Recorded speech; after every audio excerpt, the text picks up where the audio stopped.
দাদা বলছিলাম আমায় কিছু সবজি দেবেন? আসলে অনেক দিন হয়ে গেছে কিছু খাইনি, আর বাড়িতেও আমার কিছু রান্না বান্না হয় না। আসলে আমি গরিব মানুষ তো, তাই আমার হাতে টাকা পয়সা নেই।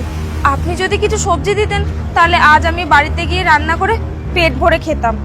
সবই তো বুঝলাম, কিন্তু তোমার কাছে টাকা নেই, আমি তোমায় সবজি দেই কি করে? তোমায় যদি আমি ফ্রিতে সবজি দিয়ে দিই তাহলে তো আমার লস হয়ে যাবে, আমি চলবো কি করে তুমি বলো তো? দাদা আপনারা তো বাজারের পর কত সবজি আপনারা ফেলে দেন, সেখান থেকে যদি কিছু সবজি আমায় দেন তাহলে তো আমি খেয়ে বাঁচতে পারি বলুন। আর আমি তো বললাম আমি গরিব মানুষ, আমার কাছে কোনো টাকা পয়সা নেই, বাধ্য হয়ে আপনার কাছে এসে হাত পেতেছি আমি। দেখুন, সবই তো বুঝলাম, আমিও ধার বাকি করে চলছি, ধার করে এনে সব সবজিগুলো কিনেছি, আর সকালে বিক্রি বাট্টাও নেই। আর এখন যদি আপনাকে আমি ফ্রিতে সবজি দিয়ে দিই তাহলে আমি আমার ধার বাকিগুলো কি করে মেটাবো বলুন তো? দাদা আমি সবই বুঝতে পারলাম, আপনিও একটু আমার দিকটা বুঝুন। আপনি পারবেন, আপনি একটু দেখুন না, আপনার যদি কোনো ফেলে দেওয়ার মতো সবজি থাকে আপনি সেটাই আমাকে দিতে পারেন, আমার কোনো অসুবিধা নেই।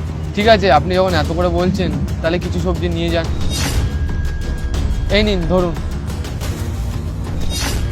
দাদা আপনি বললেন যে সকালবেলা থেকে আপনার একটাও বেচাকেনা হয়নি, কিন্তু তাও আপনি আমায় এতগুলো সবজি দিয়ে দিলেন, আপনার তো লস হয়ে গেল। কি করব বলুন, আপনি এখন নিয়ে যান, আপনার যদি কোনো সময় টাকা হয় তাহলে টাকা দিয়ে যাবেন। হ্যাঁ, সে যখন টাকা হবে আমি অবশ্যই আপনাকে টাকা দিয়ে দেব, কিন্তু আপনার এত অসুবিধার মধ্যেও আপনি যে আমায় সাহায্য করবেন আমি সত্যি এটা ভাবতে পারিনি। মানে আপনি কি করে জানলেন যে আমার অনেক সমস্যা? মানে আপনি যখন ফোনে কথা বলছিলেন না, তখন আমি সবটা শুনে নিয়েছিলাম। সে তো আমি বুঝতে পেরেছি দাদা, কিন্তু কি করে কি করব বল, আমার কাছে তো এখন এই মুহূর্তে এতগুলো টাকা নেই। এমনিতেই আমি ধার বাকি করে ব্যবসা করছি, তার মধ্যে কয়েকদিন ধরে আমার ব্যবসাটাও ঠিক যাচ্ছে না, বেচা কেনা হচ্ছে না। আমি কি করে পাই বল এতগুলো টাকা একবারে? ঠিক আছে রাখ তুই, আমি দেখছি কোনো ব্যবস্থা করতে পারি কিনা।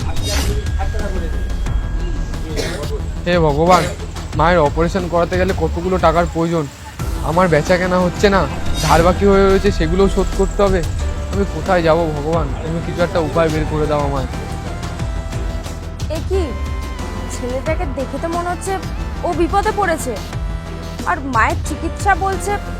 এই সামান্য সবজি দোকান চালিয়ে ওর মায়ের চিকিৎসা করবে কি করে? একটা কাজ করি, আমি গিয়ে ওকে কিছু সাহায্য করি। না না, এভাবে সাহায্য করাটা না ঠিক হবে না, মানুষটা সৎ কিনা সেটাও যাচাই করতে হবে। এটাও তো হতে পারে যে ও মিথ্যা কথা বলছে। আমি যাই, আগে গিয়ে যাচাই করি যে ও ভালো কি খারাপ। দাদা আমি আপনার সাহায্য করতেই চাইছিলাম, কিন্তু কি বলুন তো, এখনকার দিনকাল যা, কোনো মানুষই সেরকম ভালো হয় না, তাই আর কি আমি একটু যাচাই করে নিচ্ছিলাম যে আপনি মানুষটা সৎ কিনা। যদি আপনি সৎ না হতেন তাহলে তো আপনাকে সাহায্য করাটা আমার বেকার হয়ে যেত, তাই আর কি আমি একটু আপনাকে যাচাই করে দেখছিলাম। আর এই নিন, এতে 50,000 টাকা আছে, এটা দিয়ে আপনি আপনার মায়ের চিকিৎসা করাবেন। আর হ্যাঁ, সত্যি আপনার মতো মানুষ এই দুনিয়ায় খুব কম আছে। যেমন দেখুন, আপনি নিজেই বিপদে পড়েছেন কিন্তু তবুও আপনি আমায় সাহায্য করেছেন, সত্যি আপনার মতো মানুষ হয় না। ধন্যবাদ ম্যাডাম, আপনাকে অনেক অনেক। আজকে আপনি আমায় এতগুলো টাকা দিয়ে সাহায্য করলেন, এবার আমি আমার মায়ের চিকিৎসাটা করাতে পারবো। আপনি আপনার মায়ের চিকিৎসা করান, আমি তাহলে আসলাম দাদা। আচ্ছা ম্যাডাম।